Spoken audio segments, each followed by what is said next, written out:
Shalom Bapak Ibu Saudara yang dikasihi Tuhan. Jumpa kembali dalam program Resapi di hari ini, yang juga sekaligus dalam program Pekan Doa Masa Prapaskah. Dan hari ini adalah hari ke-6, merupakan hari terakhir dalam Pekan Doa Masa Prapaskah.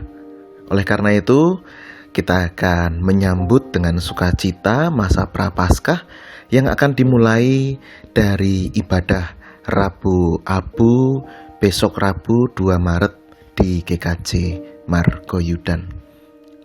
Untuk memulai persekutuan doa ini, mari bersama-sama kita mengaku di hadapan Tuhan demikian. Pertolongan kita adalah di dalam nama Tuhan yang menciptakan langit dan bumi. Kasih karunia dan damai sejahtera dari Allah Bapa kita dan Tuhan Yesus Kristus menyertai Bapak Ibu Saudara sekalian. Amin. Mari bersama-sama kita bersatu dalam doa sebagai wujud ucapan syukur kita dan memohon pertolongan dalam kita membaca serta merenungkan firman Tuhan. Kita berdoa. Ya Allah Bapa Surgawi, di saat ini kami dipenuhi dengan sukacita oleh karena Tuhan tetap menyertai kami dalam setiap lika-liku kehidupan. Tuhan memberikan kami damai sejahtera dalam kami menjalani kehidupan sehari-hari. Dan kami percaya damai sejahtera Tuhan senantiasa kami rasakan dalam hidup kami. Ya Tuhan, di pekan doa hari terakhir ini, bersama-sama kami menyatukan hati untuk memohon berkat Tuhan, menaikkan syukur kami. Dan kami percaya ya Tuhan, kami dapat memaknai masa Prapaskah dengan lebih dalam, dengan lebih intim tentang kesengsaraan, penyaliban Tuhan Yesus, kematian dan kebangkitan Tuhan Yesus. Oleh karena itu ya Tuhan, saat ini kami akan membaca, merenungkan firman-Mu. Mari Tuhan Kau memberkati, sehingga firman Tuhan dapat menjadi pedoman dalam hidup kami, memaknai masa Prapaskah. Di dalam nama Tuhan Yesus Kristus kami berdoa. Amin. Ibu, Bapak, Saudari-saudara yang dikasihi Tuhan, bacaan kita diambil dari 1 Korintus pasal 15 ayat 12 sampai 20. 1 Korintus 15 ayat 12 sampai dengan 20 yang demikian. Jadi bila mana kami beritakan bahwa Kristus dibangkitkan dari antara orang mati, bagaimana mungkin ada di antara kamu yang mengatakan bahwa tidak ada kebangkitan orang mati? Kalau tidak ada kebangkitan orang mati, maka Kristus juga tidak dibangkitkan. Tetapi andai kata Kristus tidak dibangkitkan, maka sia-sialah pemberitaan kami dan sia-sialah juga kepercayaan kamu. Lebih daripada itu, kami ternyata berdusta terhadap Allah, karena tentang Dia kami katakan bahwa Ia telah membangkitkan Kristus, padahal Ia tidak membangkitkannya. Kalau andai kata benar bahwa orang mati tidak dibangkitkan. Sebab jika benar orang mati tidak dibangkitkan, maka Kristus juga tidak dibangkitkan. Dan jika Kristus tidak dibangkitkan, maka sia-sialah kepercayaan kamu dan kamu masih hidup dalam dosamu. Demikianlah binasa juga orang-orang yang mati dalam Kristus. jikalau kita hanya dalam hidup ini saja menaruh pengharapan pada Kristus, maka kita adalah orang-orang yang paling malang dari segala manusia. Tetapi yang benar ialah bahwa Kristus telah dibangkitkan dari antara orang mati sebagai yang sulung dari orang-orang yang telah meninggal. Demikianlah firman Tuhan. Yang berbahagia adalah setiap orang yang mendengarkan firman Tuhan dan yang melakukannya. Ibu, bapak, saudari-saudara, judul perenungan kita adalah Benar Yesus Bangkit. Bapak, ibu, saudara-saudari yang terkasih dalam Tuhan, kebangkitan Yesus merupakan tema sentral dalam iman Kristen. Tanpa adanya kebangkitan, maka sia-sia iman yang dibangun selama ini. Ya, hanya mempercayai sesuatu yang kosong, tanpa arti, tanpa fakta. Seperti yang dikatakan Alkitab, bahwa sebenarnya Yesus Kristus benar-benar bangkit, dan itu nyata.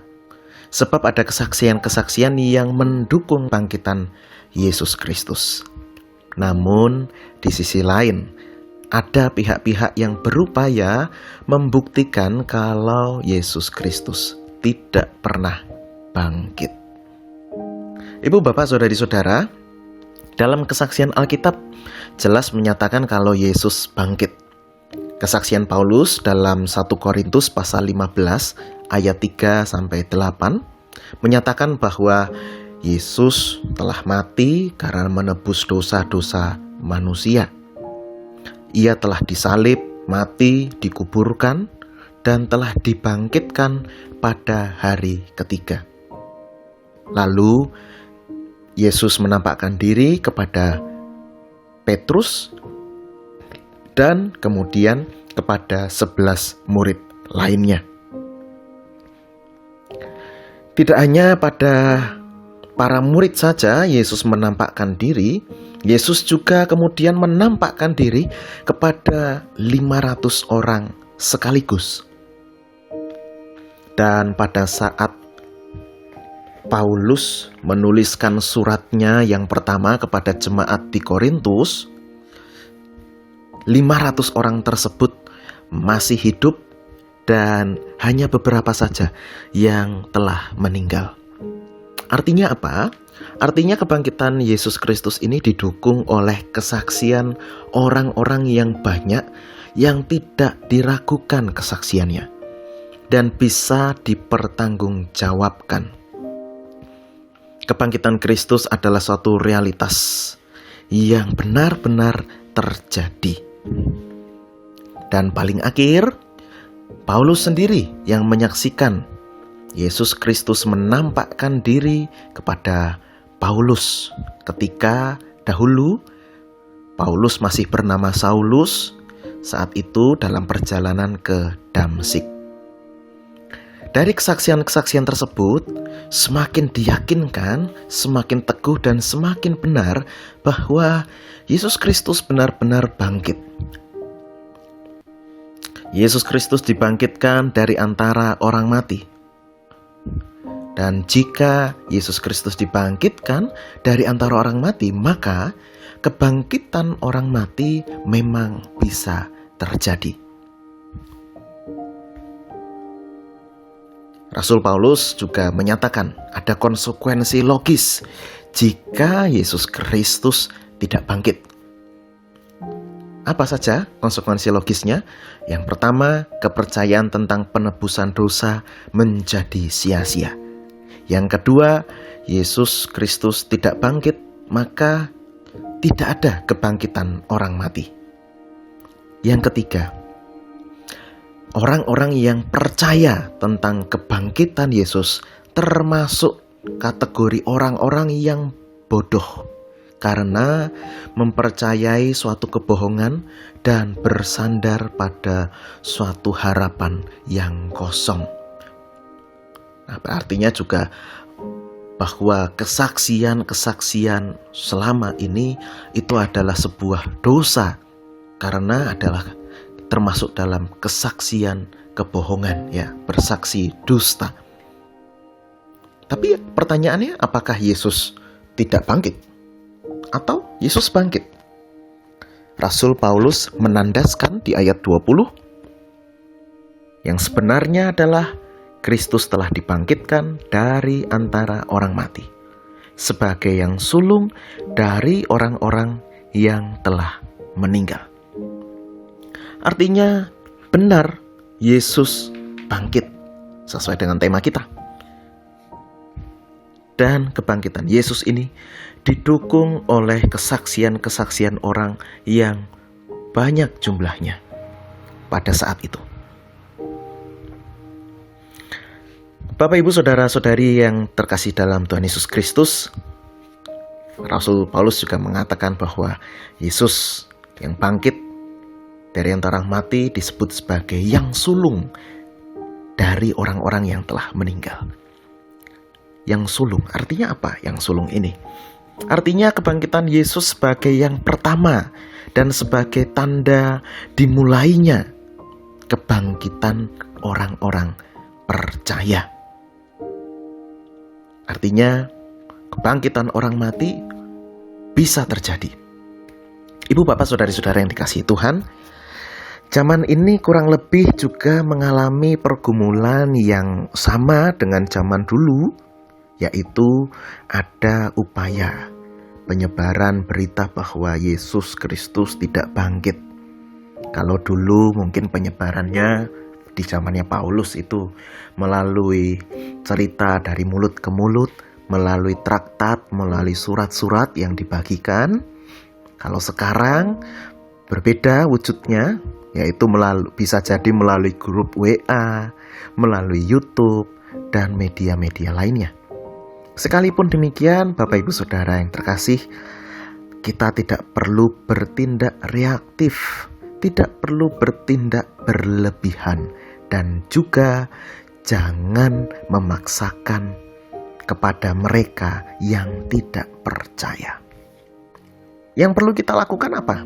Yang perlu kita lakukan adalah tetap percaya tentang kesaksian kebenaran Alkitab, tentang kebangkitan Yesus, sambil menunjukkan secara nyata dalam tindakan dan tutur kata sehari-hari, sehingga hidup kita mencerminkan kebenaran firman Tuhan dalam hidup sehari-hari dan bisa dirasakan oleh orang-orang di sekitar kita. Mari bersama-sama kita menyatakan kebangkitan Yesus Kristus melalui tindakan, tutur kata, melalui kehidupan kita sehari-hari. Tuhan memampukan, Tuhan memberkati. Amin. Mari kita bersatu dalam doa. Ya Tuhan, pada saat ini kami diingatkan kembali, disegarkan, sekaligus diteguhkan bahwa Tuhan Yesus Kristus benar-benar bangkit. Dan kebangkitan tersebut membawa perubahan dalam hidup kami. Kebangkitan Tuhan Yesus tersebut menyatakan bahwa penebusan dosa atas manusia, atas orang-orang yang percaya kepadanya. Oleh karena itu ya Tuhan, kami memohon Tuhan memberikan kami hikmat untuk kami menjalani hidup dengan rendah hati, terutama kami dapat menunjukkan kebangkitan Kristus sebagai suatu realitas melalui tindakan dan tutur kata kami sehari-hari. Terima kasih ya Tuhan, di dalam nama Tuhan Yesus Kristus kami berdoa. Amin. Mari kita mengarahkan hati kita kepada Tuhan dan menerima berkat-Nya. Kasih karunia dan damai sejahtera dari Allah Bapa kita dan Tuhan Yesus Kristus serta persekutuan dengan Roh Kudus menyertai saudara-saudari sekalian. Amin.